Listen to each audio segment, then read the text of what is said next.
Manhood is exceptionally hard, and life is hard. But how you shape yourself will determine how hard it is for you and how miserable it will be. As a man, there is no easy life. Your life is not about being easy. Your life is not about being happy. Your life is always going to be difficult. All of the pain you feel, all of the sadness you feel, you're supposed to feel as a man, and you have two effective binary choices.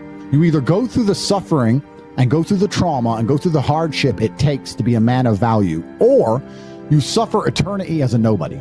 And being invisible, I would argue, is almost worse. You can have a very stress-free life if you work in Starbucks. You don't care about the Starbucks once you clock off. You go home, you play video games, and you exist until you die. That's stress-free, but you have to suffer being a nobody. Alternatively, you can go out there into the world, try and implement your mark on the world, work hard, try to get rich, more money, more problems. You can try and start a business, the stress of that. You can lose your girlfriend because all you're doing is working. This is a new level of stress, a new level of trauma, but at least you'll be a somebody at the end of it. There's two ways to suffer. You either suffer becoming a somebody, or you suffer as a perpetual and forever nobody. What did Napoleon say? He said, "Glory is fleeting, but obscurity is forever." Absolutely. Glory is fleeting, but obscurity is forever. And when he says fleeting, that's a really good point, because everything in life is rented, especially your glory as a man. When you have a good body, it is not a good body as complete. It's not finished. You haven't completed the task. You have rented that good physical condition. You must train every day to retain it. Everything is rented. Your body, you don't just get a good body and you're done. You still have to go to the gym every day to maintain that good body. You don't just get a hot girl and it's done. You still have to work hard for her to always love you and respect you. You don't just start a business and now you're rich. No, you have to start a business and work on that business every day. If you take your eye off the business, it will fail. Everything in life is rented. So when he says glory is fleeting, he's also absolutely not correct, because glory is fleeting and you have to constantly and endlessly work for it and make sure that you never stop. Otherwise, it will be taken from you. But obscurity is forever. If you never make a mark on the world, then you effectively never existed. And when you're gone, nobody will care. The reason our Father is discussed at length is because of who me and Tristan are, and the reason we will be discussed forever is because of who our sons will become. And that's very important, because you have a duty to your ancestors and you have a duty to God. So you must make a choice. And this is genuine choice for you people at home. Do you want to live in obscurity forever and be invisible and not matter and have an easier life? I would argue that it's not easier, because in your heart and in your soul, you're going to feel guilty knowing you could have been something you're not. Or do you want to try your absolute best and struggle and suffer every day of your life, paying the rent for all of the amazing things around you?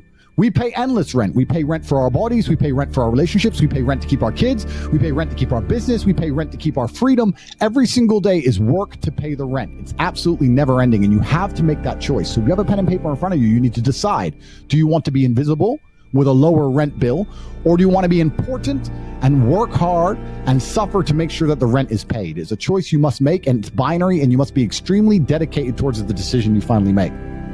Absolutely everything as a man is your responsibility. It's your responsibility to become your best and brightest version of yourself. And you're not going to do that simply by talking it into existence. You need to live it into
You have a chance to grow into something fantastic, and you should thank God for every difficult thing he puts in your path. Think about a superhero movie. A man is unfairly imprisoned in a Romanian jail cell and trained so hard he emerges stronger than ever before. That is a movie.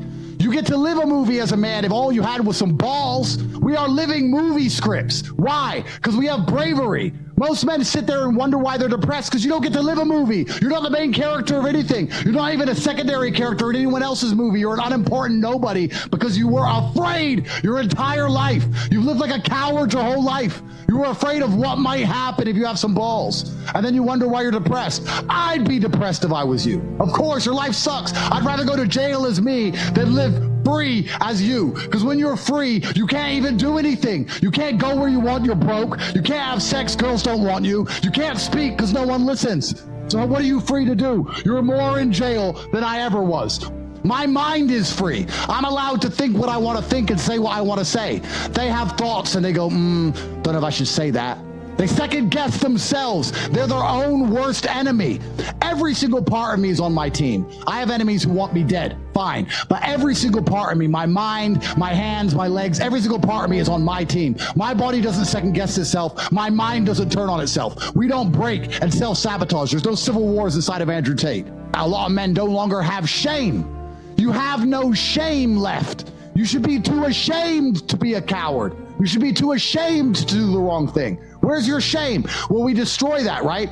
We destroy that even in schools with men and stuff. I'll tell you something. My brother can shame me into doing something. He can shame me. He can call me a pussy or a coward, and I'll stand up and say, no, I'm not, and I'll do the brave thing. Shame works for men sometimes. I say to men all the time. Men come to me and say, I can't get a girlfriend. I say, it's because you're a loser.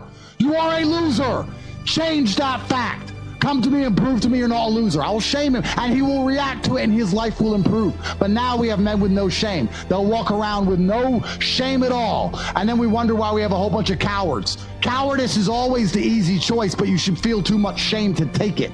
That's the problem. It's the path of man, it's the path of victory, and it's the only path to truce. It's the only path to genuine happiness in your heart. There's one path.